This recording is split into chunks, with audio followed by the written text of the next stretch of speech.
Boa noite, estimados telespectadores. No dia 5 de março, portanto, já na próxima semana, haverá uma cerimônia política no Centro de Conferências João Sano, em Maputo. E os partidos políticos com representação parlamentar vão assinar um termo de compromisso que formaliza o diálogo interpartidário iniciado com vista a pôr termo à crise pós-eleitoral. É uma iniciativa louvável por duas razões.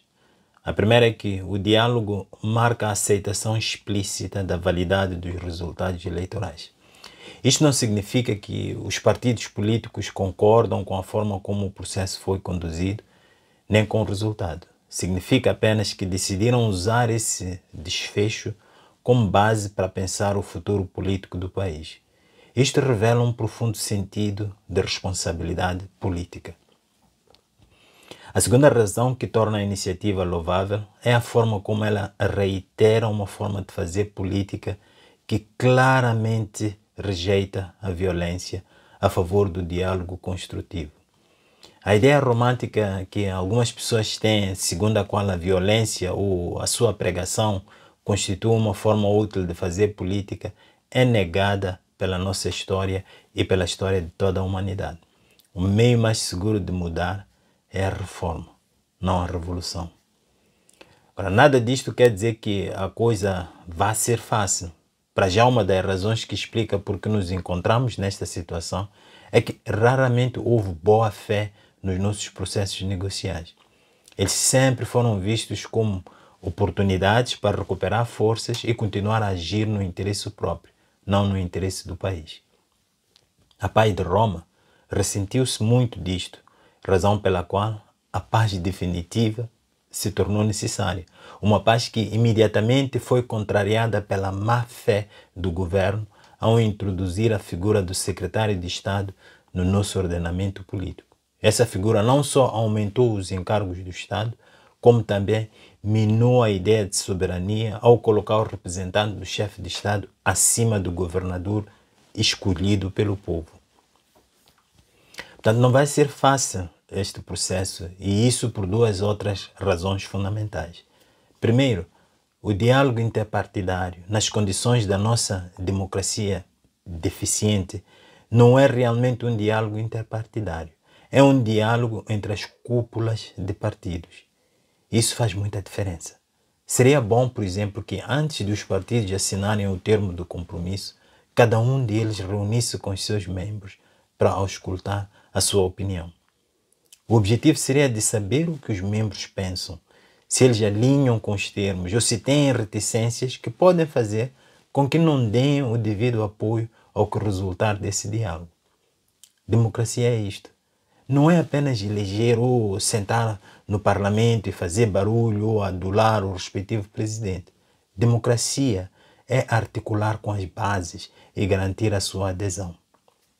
É essa adesão que vai fazer com que cada militante e membro dos partidos se torne no embaixador do que for acordado lá onde cada um deles vive. Segundo, não devemos ter nenhumas ilusões em relação ao momento que nós atravessamos. Não é bom. Na verdade, nós vivemos num estado de anarquia neste momento.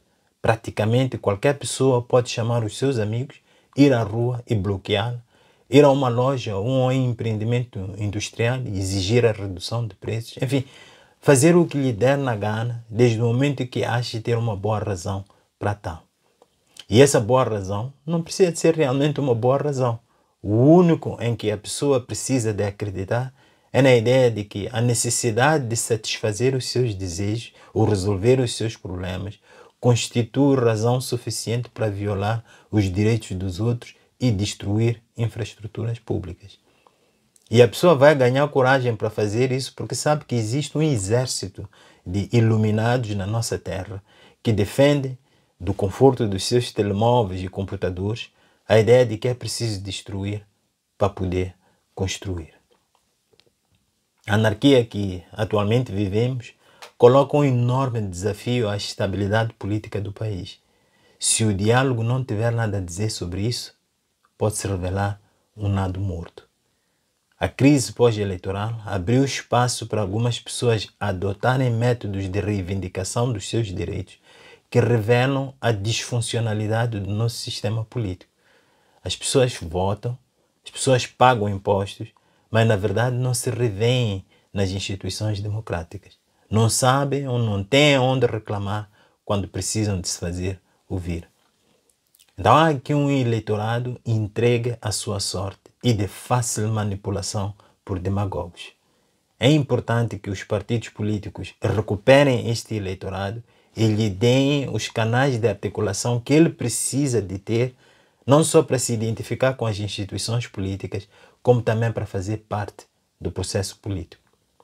Haverá naturalmente aqueles que vão continuar a dizer que é preciso integrar quem, por aparente irresponsabilidade política, decidiu voluntariamente criar um universo político paralelo à margem do empreendimento comum que nos torna mais fortes.